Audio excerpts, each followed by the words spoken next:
Hi there, and welcome to my Itty Bitty Chapel. My name is Patty Chaffee, and I'm the community minister at Niantic Community Church. I'm also a spiritual director and an expressive arts facilitator. The Itty Bitty Chapel is a few moments offered midweek to relax, refresh, and reflect on a spiritual word or phrase. It's usually filmed right in a sacred space within my home called the Itty Bitty Chapel. That's where we are today. And our candles are lit to remind us of the presence of Spirit within and around us. This week's word for reflection is resistance. Resistance is the act or power of resisting, opposing, or withstanding. We're seeing a lot of resistance these days, aren't we?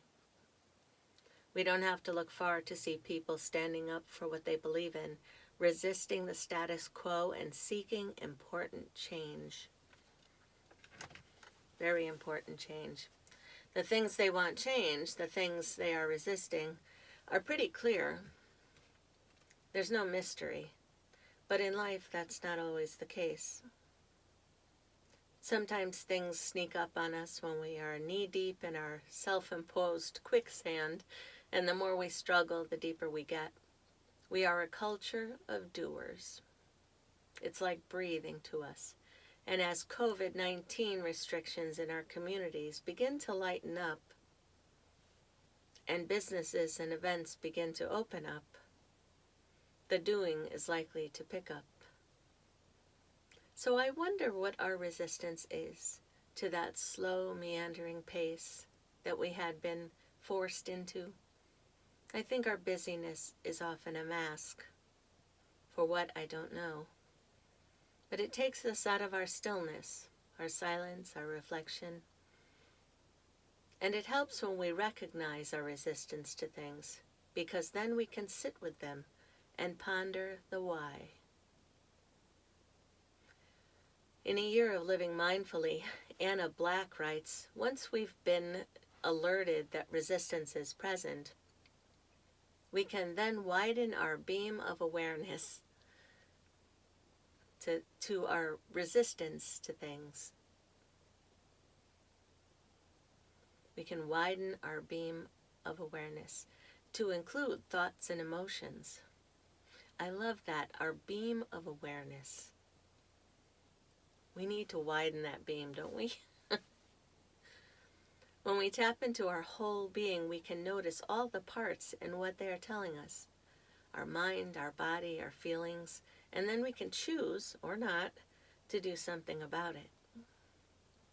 Recently, a friend invited me to consider why I was being resistant to something. I'll call it her big idea. She was asking a really good question. Resistance is usually my starting point. Fortunately, I don't stay there too long, but it's a place to begin. And it's a place of comfort, unfortunately. I'll spend time with her question for sure, because the why of resistance is not always so clear. And awareness is wicked important, because if we can't see it, we can't fix it, right? Brene Brown writes about the facts of this topic in her book, Braving the Wilderness. In all my research is 200,000 plus pieces of data, I can't find a single example of courage that didn't require vulnerability. Can you think of one moment of courage that didn't require risk, uncertainty, and emotional exposure? I know the answer is no, she writes. We have to show up and put ourselves out there. We have to show up and put ourselves out there.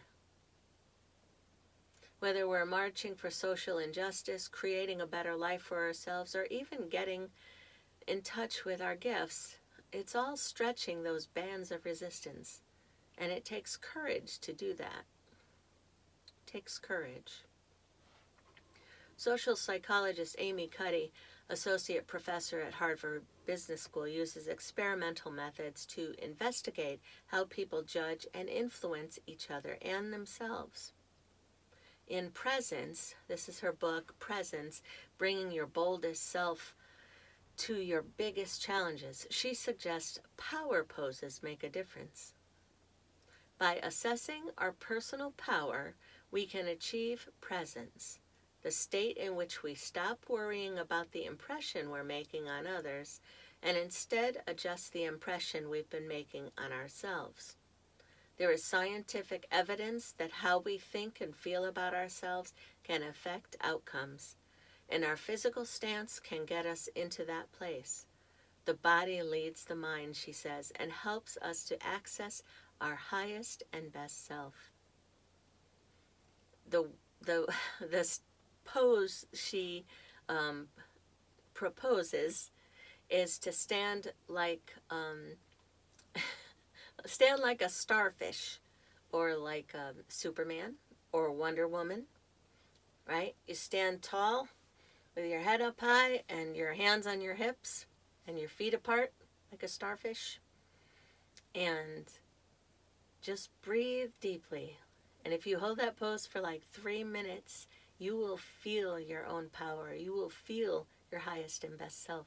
She recommends doing this before going into a difficult situation to kind of empower yourself.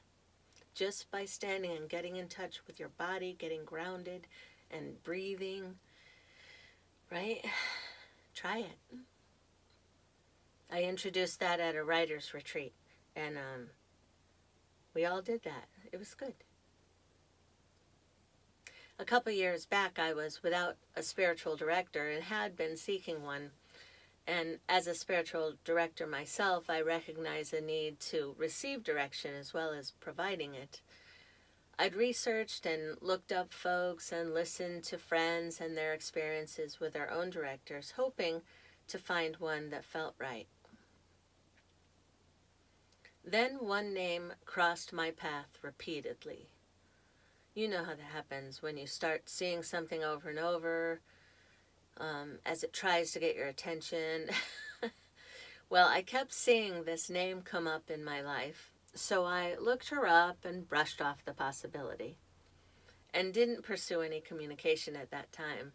I said, God, if she crosses my path one more time, I'll contact her.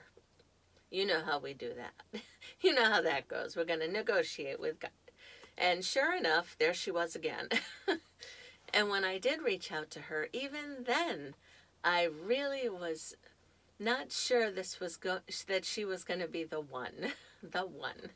I finally broke down and reached out. And she didn't have an appointment for like a month. And she had a full schedule. And she had like one opening. And so I accepted her kind offer for an appointment. But I still... when I met with her, it was with great hesitancy and reservation. I fully expected that time together to be a waste of my time. Still not certain this was God's intention, despite all the signs. Almost 2 years later, she continues to be one of the greatest gifts in my life. Who knew? When we let go of resistance and open ourselves to God's direction, amazing, extraordinary things can happen. Be open. Allow the resistance to melt away and let your adventure begin. I'll be thinking of you and keeping you all in prayer. And until next time, may our infinitely loving God bless you in every way you need. Namaste.